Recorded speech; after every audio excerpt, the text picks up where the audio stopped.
లోకేష్ అంటారు. లోకేష్ అంటేనే ఇప్పటికి కూడా ఒక లీడర్గా ఎవ్వరూ గుర్తించరు. అట్లాంటి వాడిని తీసుకొచ్చి నా మనవడు వారసుడు. ఈయన మనవడు ఎట్లా అవుతాడండి?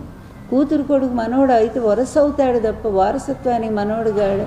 మన సంప్రదాయంలో కొడుకులే కదా, ఇంటి పేరు ఎవరికి ఉంటుందో వాళ్లే కదా వారసులుగా చెప్పుకునేది, ఆస్తులకు కానీ దేనికైనా సరే.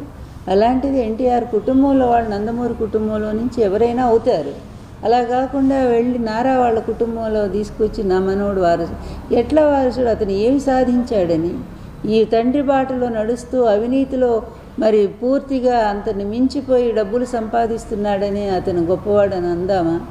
అదేవిధంగా ఇష్టం వచ్చినట్టుగా రెడ్ బుక్ రాజ్యాంగాన్ని నడిపిస్తూ రాష్ట్రంలో మరి ప్రతిపక్ష నేతలందరినీ కూడా చంపిస్తూ, అదేవిధంగా వాళ్ళు ఆత్మహత్యలు చేసుకునే విధంగా ప్రేరేపిస్తూ, మహిళల మీద జరుగుతున్నటువంటి అత్యాచారాలు దారుణాలన్నీ తెలుగుదేశం నాయకులు చేస్తుంటే కనీసం శిక్షలు కూడా లేకుండా వాళ్ళని కాపాడుకుంటూ, అదేవిధంగా ప్రతిపక్ష నేతల్ని వాళ్ళ భార్యల్ని ఇష్టం వచ్చినట్టుగా మాట్లాడే వాళ్ళని కాపాడుకుంటూ ఇతని పరిపాలకుడా?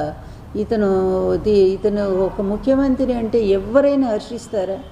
ఇట్లాంటి దగుల్బాజీ రాజకీయాలు చేసేటువంటి వాళ్ళు ప్రపంచ చరిత్రలో ఇంతవరకు చూడలే.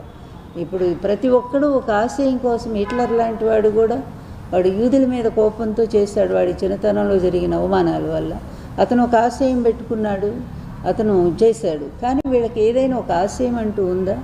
ఆశయం ఒక్కటే నాకు తెలిసి, తండ్రి కొడుకులు అవినీతిలో కోట్లు సంపాదించడం, అడ్డదారిలో వ్యవస్థల్ని మేనేజ్ చేయడం, వాళ్ళందరినీ వాళ్ళకు అనుకూలమైనటువంటి వాళ్ళని కోర్టులు తప్పుదారి పట్టించడం, అదేవిధంగా కేసులను తారుమారు చేయించడం, కోట్ల రూపాయలు పోసి పెద్ద లాయర్లను పెట్టి తిమ్మిని బమ్మిని చేయటం.